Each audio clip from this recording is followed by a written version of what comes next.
রাজধানী বিমানবন্দরের থার্ড টার্মিনালের বাউন্ডারি ভেঙে রাইদা পরিবহনের একটি বাস ঢুকে যায়। এ ঘটনায় সিভিল এভিয়েশনের একজন প্রকৌশলী নিহত হয়েছেন। সকাল 10টায় এই দুর্ঘটনা ঘটে। বিষয়টি নিশ্চিত করে বিমানবন্দর থানার উপপরিদর্শক সুমন চন্দ্র দাস। সিলন ফ্যামিলি ব্লেন্ডের কড়ালিকার আর সতেজ স্বাদের পারফেক্ট ব্লেন্ডে স্বপ্নেরা মিলুক টানা। রাইদা পরিবহনের একটি বাস নিয়ন্ত্রণ হারিয়ে থার্ড টার্মিনালের নিরাপত্তা বাউন্ডারি ভেঙে ভেতরে ঢুকে যায়। এ সময় রাস্তা দিয়ে মোটর সাইকেল চালিয়ে যাচ্ছেন সিভিল এভিয়েশনের senior sub assistant engineer Maidul Islam. তার মোটর সাইকেলটি রাইদা পরিবহনের বাসের নিচে চলে যায়। পরে তাকে গুরুতর আহত অবস্থায় কুর্মিটোলা জেনারেল হাসপাতালে নিয়ে যাওয়া হলে কর্তব্যরত চিকিৎসক তাকে মৃত ঘোষণা করে। নিহতের মরদেহের ময়না তদন্তের জন্য ঢাকা মেডিকেলের মর্গে পাঠানো হয়েছে। এ ঘটনায় জড়িত বাসের চালক হেলপার পালিয়ে গিয়েছে, তবে বাসটিকে জব্দ করা হয়েছে।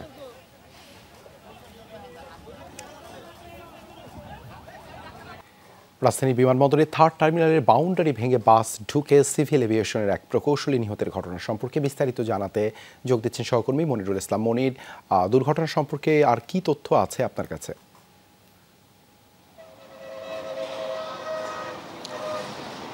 জি, আজকে আসলে এই যে দুপুরে একটা মর্মান্তিক ঘটনা ঘটে গেল রাজধানীর বিমানবন্দরের থার্ড টার্মিনালের ঠিক পাশে, এই সীমানার মধ্যেই। আমার বামে দেখতে পাবেন রায়দা পরিবহনের একটা বাস। সে আসলে যে টিন শেড দিয়ে ঘেরা দেওয়া যে জায়গাটা আছে, অর্থাৎ প্রধান সড়ক যেটা ঢাকা গাজীপুর প্রধান সড়কের পাশে টিন শেডটা ভেদ করে ভেঙে ভেতরে যাত্রী অবস্থায় একটা বাইক তলায় একটা বাইক ছ্যাঁচড়াতে মোটামুটি এইখানে আসে এই জায়গাটিতে। তো আসার পরে আপনি দেখতে পাচ্ছেন যে কি ভয়াবহ একটা ঘটনা ঘটে গেছে, যে ভেতরে একজন বাইকওয়ালা একজন ছিলেন, তিনি সম্ভবত মারা গেছেন। তার পূর্ণ পরিচয়টা আমরা এখনো পাইনি, আর আশপাশে পুলিশ বা এরকম কাউকে দেখছি না। আর সেটা আমরা ইতিমধ্যে একজন এখানকার প্রত্যক্ষদর্শীর কাছে জানতে পেরেছি। আসলে এখানে এমন একটা অবস্থা যে এখানে যে ঢাকা এলিভেটেড এক্সপ্রেসওয়ের যে জায়গাটিতে নামে এইখানে, তো এখানে আশপাশে মানুষজন থাকবে বা পথচারী থাকবে এরকম এইটার সম্ভাবনা এখানে নেই। তো এখানে যারা থাকে, যে নিরাপত্তা কর্মী যারা এই থার্ড টার্মিনালের কাজ যেখানে প্রকল্পের কাজ যেখানে চলছে, সেখানকার নিরাপত্তা কর্মীরা এখানে তারা দূর দূরান্তে দাঁড়িয়ে থাকেন। তারা এখানে এসে দেখেছেন যে এটা কি ঘটেছে।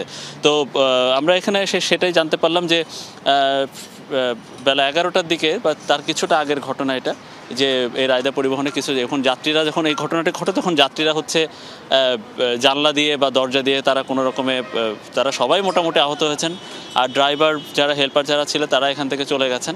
আর এই জায়গাটি দুর্ঘটনাটি হওয়ার পরে এই জায়গাটি আবার টিন শেড দিয়ে বেড়া করে দেওয়া হয়েছে, যাতে বাইরের লোকজন এখানে না আসতে পারে। বিমানবন্দরের যারা থার্ড টার্মিনালের কর্তৃপক্ষ আছে তারাও বেশ এই জায়গাটি নিরাপত্তায় নিয়ে রেখেছে। কিন্তু খুবই মর্মান্তিক একটা ঘটনা ঘটেছে।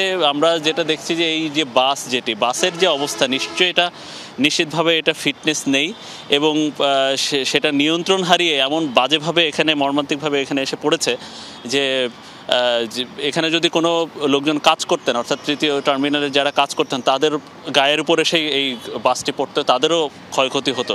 তো সেই ধরনের আমরা বড় ধরনের হতাহত দেখিনি। আমরা একজন মারা গেছে সেটা শুনেছি, আর কয়েকজন আহত হয়েছে। আশপাশে পুলিশ নেই, তবে এই বাসটি এখান থেকে রেকার দিয়ে টেনে নিয়ে যাওয়ার প্রক্রিয়া শুরু হয়েছে। ধন্যবাদ মনির, যুক্ত হবার জন্য।